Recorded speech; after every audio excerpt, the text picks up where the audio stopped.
On a cold February evening in 2004, a young woman vanished without a trace along a desolate stretch of New Hampshire highway. Her car was found abandoned, her belongings scattered, and her whereabouts unknown. What happened to Maura that night? Was she a victim of foul play, or did she choose to disappear? The answers remain elusive, but the questions linger like a chilling fog over the White Mountains, a promising life interrupted. Maura Murray was a 21-year-old nursing student at the University of Massachusetts Amherst. Described as intelligent, athletic, and driven, she was a standout in her academic and personal life. A former West Point cadet, Maura had a disciplined upbringing and a bright future ahead. But beneath the surface, her life was unraveling. She was grappling with personal struggles, including a strained relationship and a recent credit card fraud incident that had landed her in legal trouble. These pressures may have been the catalyst for what happened next. On February 9, 2004, Maura packed her car, withdrew $280 from an ATM, and purchased alcohol at a nearby store. She emailed her professors, claiming a family emergency, and left campus without telling anyone her destination. Her actions suggested she was planning a short getaway, perhaps to clear her mind. But where was she going, and why the secrecy? The crash on Route 112.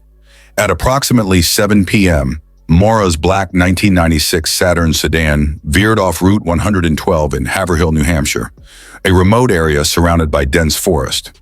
The car struck a snowbank and came to rest against a tree. A local resident, a school bus driver named Butch Atwood, spotted the wreck and approached Maura. She was alone, shaken but unharmed. Atwood offered to call the police, but Maura declined, insisting she had already contacted AAA. This was a lie. LA had no record of her call. Atwood returned to his home, less than 100 yards away, to call 911. When police arrived just 10 minutes later, Maura was gone. Her car was locked, with a rag stuffed in the tailpipe, a detail that would later spark endless speculation. Inside the vehicle, police found her belongings: a backpack, toiletries, a bottle of wine, and a box of Franzia wine that had spilled on the seat.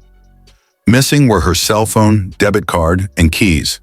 The scene was eerily quiet, with no footprints in the snow to indicate where she had gone. The investigation begins. The initial police response was slow, treating Maura's disappearance as a possible case of a distressed driver wandering off. But as days turned into weeks, the case grew more complex. Search teams scoured the area with dogs, helicopters, and volunteers, but no trace of Maura was found. The lack of physical evidence, footprints, clothing, or DNA deepened the mystery. Had she succumbed to the freezing temperatures? New Hampshire's winter is unforgiving, with sub-zero nights that could claim a life within hours. Yet no body was ever recovered. Investigators pieced together Maura's final hours. Cell phone records showed she had called her boyfriend, Bill Roush, and checked her voicemail before the crash. She had also searched for directions to Burlington, Vermont, and the White Mountains, suggesting a planned trip. But why this destination? Maura had no known ties to the area. Theories and speculation. The absence of concrete evidence has fueled countless theories, each more tantalizing than the last. Here are the most prominent: foul play. The most chilling possibility is that Maura met with foul play. The remote location, coupled with her sudden disappearance, suggests she may have encountered a predator. A local man, later dubbed the creepy guy by online sleuths, lived near the crash site and had a history of suspicious behavior. However, no evidence linked him to Maura. Another theory points to a passing motorist offering her a ride, only to harm her. The short window of time, less than 10 minutes, makes this scenario plausible but difficult to prove. Voluntary disappearance. Could Maura have orchestrated her own disappearance? Her recent troubles, including the credit card fraud and personal struggles, suggest she may have wanted to escape. Supporters of this theory point to her secretive departure from campus and the lack of evidence of a struggle. Perhaps she hitched a ride to start a new life under a new identity, yet her family insists she would never abandon them without a word. The absence of any financial activity or sighting since 2004 weakens this theory. Accidental death. The harsh New Hampshire winter offers another explanation. Maura, possibly intoxicated from the alcohol found in her car, may have wandered into the woods and succumbed to hypothermia. The dense forest could have concealed her body, and animals may have scattered her remains. However, extensive searches, including infrared scans, turned up nothing. The lack of footprints in the snow further complicates this theory. The rag in the tailpipe. One of the case's most puzzling details is the rag stuffed in Maura's tailpipe. Her father, Fred Murray, later revealed that he had once advised Maura to use this trick to reduce exhaust smoke if her car was malfunctioning. Was this a sign of mechanical trouble? Or did someone tamper with the vehicle to incapacitate her? The rag remains a haunting clue, open to interpretation. The role of the internet. Maura's case exploded in the digital age, becoming a focal point for true crime communities online.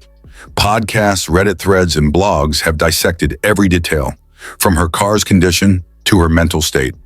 The Missing Maura Murray podcast, hosted by Tim Polari and Lance Rienstierna, brought renewed attention, while ex-users have shared theories and alleged sightings. Some posts claim Maura was spotted in Canada or living under an alias, though none have been verified. The internet has also been a double-edged sword. Amateur sleuths have uncovered leads, such as a potential sighting of a woman matching Maura's description at a gas station days after her disappearance. But misinformation and harassment of locals have muddied the waters. The Murray family, particularly Fred, has faced scrutiny and blame, with some accusing them of withholding information. Fred remains steadfast, tirelessly advocating for answers. Unanswered questions. The Maura Murray case is a labyrinth of contradictions. Why did she lie about calling AAA? Why was her car locked if she planned to return? What was the significance of the rag in the tailpipe? And most importantly, where did she go in those fleeting minutes before police arrived? Each question leads to a dead end, yet the case continues to captivate. One compelling angle is Maura's state of mind. Friends reported she was under stress, possibly exacerbated by a recent car accident and her legal troubles. Her decision to leave campus abruptly suggests she was seeking solace or escape. But the lack of communication, no note, no call to her family, feels out of character for a woman described as responsible and close-knit with her loved ones. Why we're still hooked? What makes Maura Murray's case so gripping? It's the perfect storm of mystery. A young woman with a promising future, a sudden vanishing, and a trail of clues that lead nowhere. It's a story that feels personal, as if Maura could be anyone's sister, daughter, or friend. The unanswered questions tug at our curiosity, while the human element, her family's relentless search for truth, tugs at our hearts. The case also reflects our fascination with the unknown. In a world of GPS tracking and constant connectivity, how does someone simply vanish? Maura's story is a reminder that some mysteries endure, defying technology and time. Whether she met with tragedy or chose to disappear, her absence is a void that continues to haunt. As we piece together the fragments of that February night, one thing is clear. Maura Murray's story is far from over. Somewhere in the shadows of the White Mountains or beyond, the truth waits to be found.